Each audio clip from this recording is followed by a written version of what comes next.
ગાંધીનગરમાં અમિત ચાવડાની આગેવાનીમાં કોંગ્રેસના પ્રતિનિધિમંડળે ચૂંટણી પંચને કરી રજૂઆત. ભાજપ પર ઉમેદવારોને ધમકાવવાનો લગાવ્યો આક્ષેપ. ગુજરાતમાં સ્થાનિક સ્વરાજ્યની ચૂંટણીના માહોલ વચ્ચે રાજકીય ખેંચતાણ ચરમસીમાએ પહોંચી છે. ગાંધીનગર સ્થિત રાજ્ય ચૂંટણી આયોગની કચેરી ખાતે ગુજરાત પ્રદેશ કોંગ્રેસ સમિતિના પ્રમુખ અમિત ચાવડાની આગેવાનીમાં એક ઉચ્ચ સ્તરીય પ્રતિનિધિમંડળે રૂબરૂ પહોંચીને ઉગ્ર રજૂઆત કરી હતી. કોંગ્રેસ દ્વારા સત્તાધારી પક્ષ અને સરકારી તંત્રની કામગીરી પર ગંભીર સવાલો ઉઠાવવામાં આવ્યા છે, જેના પગલે રાજ્યમાં ચૂંટણી પ્રક્રિયા નિષ્પક્ષતા સામે મોટો પ્રશ્નાર્થ સર્જાયો છે.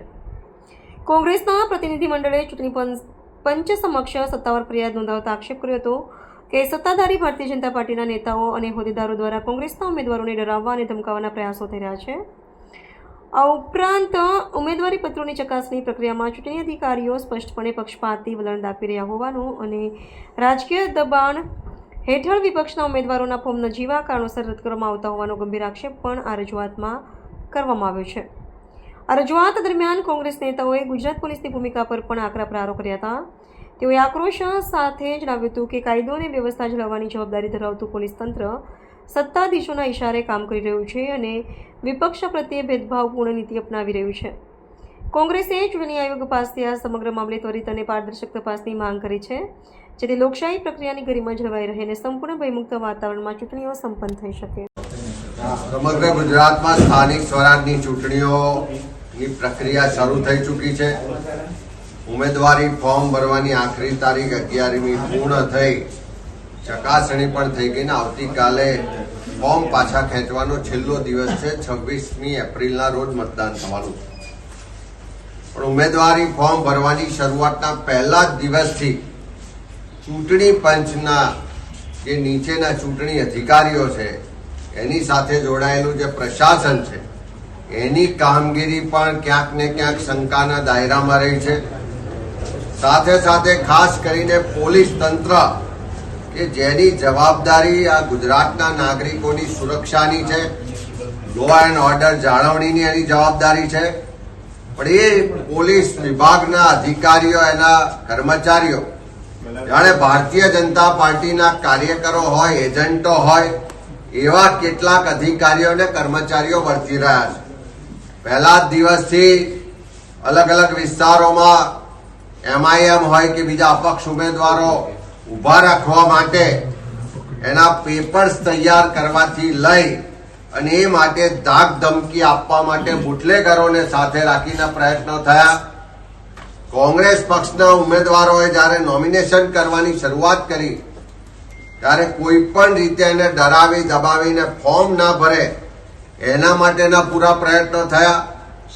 ઉમેદવારી ફોર્મ ભરવાની પ્રક્રિયા ચાલતી હતી એ દરમિયાન જ સુરતની અમારી કોંગ્રેસની ઓફિસ હોય, અમદાવાદ કોંગ્રેસની ઓફિસ હોય કે પ્રદેશ સમિતિનું કાર્યાલય હોય કે અલગ અલગ જિલ્લાના કાર્યાલયો પર પોલીસ વિભાગના SOG ને LCB ના પોલીસના અધિકારીઓ કોંગ્રેસ ઓફિસ જઈને ઉમેદવારોની યાદી મેળવવાનો પ્રયત્નો થયા.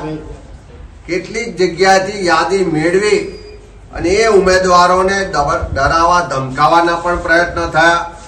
અનેક જગ્યાએ અહીંયા ગાંધીનગરમાં કલોલ વિધાનસભા વિસ્તાર હોય, સુરત શહેરના વિસ્તાર હોય, આણંદમાં વાસદ પોલીસ સ્ટેશન હોય, તારાપુર પોલીસ સ્ટેશન હોય કે અમદાવાદમાં ક્રાઇમના DCP કક્ષાના અધિકારીઓ હોય અને ગુજરાતમાં જુદા જુદા વિસ્તારમાં પોલીસના અધિકારીઓ ભાજપના એજન્ટ તરીકે કોંગ્રેસના ઉમેદવારોને ધમકાવવા માટેનો પૂરો પ્રયત્ન કરી રહ્યા છે. આજની જ વાત કરીએ તો તારાપુર ખાતે કોંગ્રેસના ઉમેદવાર, મહિલા ઉમેદવાર છે, એના પતિને ઘેરથી પકડી જવામાં આવે છે અને એને ધમકાવવામાં આવે છે કે તમારી પત્નીનું ફોર્મ પાછું ખેંચાયેલો નહીં તો તમને પૂરી દઈશું. આજની જ વાત કરીએ તો વાસદ પોલીસ સ્ટેશનમાં પણ આ જ રીતની ધમકી આપવામાં આવે છે. કલોલની જે ઘટના છે એના બધા જ પુરાવા રજૂઆતો પહેલા પણ થઈ ચૂકી છે. સુરતમાં પણ નામ જોગ ફરિયાદ આપવા છતાં પોલીસ અધિકારીઓ રોકાતા નથી. અમદાવાદમાં પણ DCP ક્રાઇમ હોય એ લેવલના અધિકારીઓ દ્વારા બુટલેગરોને સાથે રાખીને ધાક ધમકી આપવામાં આવે છે. અમે ચૂંટણી પંચને પહેલા પણ રજૂઆત લેખિતમાં મોકલી છે. અલગ અલગ જિલ્લાના SPO અને કલેક્ટરોને પણ રજૂઆતો કરી છે. તેમ છતાં પ્રક્રિયા અટકતી નથી. આજે ચૂંટણી પંચને પણ કીધું છે અને તમારા માધ્યમથી ગુજરાતની સરકાર અને ગુજરાતના જે અધિકારીઓ છે, જે પોલીસ વિભાગના અધિકારીઓ અને સરકારના અધિકારીઓ છે અને સાથે એમના ભાજપના મળતિયા બિલ્ડરો બુટલેગરો બધાને જ કહેવા માંગીએ છીએ કે આ લોકશાહીનું પર્વ છે. ફ્રી એન્ડ ફેર ઇલેક્શન થાય એ થવા દો. ક્યાંય દાદાગીરી ધમકી આપવાનો પ્રયત્ન થશે એવા કોઈ અધિકારીઓ કર્મચારીઓ ધ્યાનમાં આવશે તો એને છોડવામાં નહીં આવે. અને સમય આવશે તો કોઈ સરકાર કોઈ ભાજપના નેતાઓ બચાવવા નહીં આવે. ચૂંટણી પંચ પાસે પણ માગણી કરી છે કે અમે નામજોગ ફરિયાદો આપી છે, પોલીસ સ્ટેશન કે ચોક્કસ અધિકારીઓના નામ પણ આપ્યા છે, એમની સામે કાર્યવાહી કરવામાં આવે એવી માગણી પણ કરી છે. અને આવતીકાલે જયારે ફોર્મ પાછો ખેંચવાનો છેલ્લો દિવસ છે ત્યારે અનેક જગ્યાએ આવા લોકો ડરાવી ધમકાવી રહ્યા છે, ત્યારે એમને પ્રોટેક્શન આપવા માટેની પણ રજૂઆત કરી છે. ત્યારે ફરી માગણી કરીએ છીએ કે આવા જે પણ પોલીસના અધિકારીઓ ધાક ધમકી આપી રહ્યા છે, ડરાવવા ધમકાવવાનો પ્રયત્ન કરી રહ્યા છે અને ભાજપનો હાથો બનીને ફોર્મ પાછા ખેંચવાનો પ્રયત્ન કરી રહ્યા છે, એની સામે કડક કાર્યવાહી કરવામાં આવે. અને એવા લોકો સામે આવનારા દિવસોમાં જરૂર પડશે તો નામજોગ કાર્યવાહી કરવાની પણ ફરજ પડશે.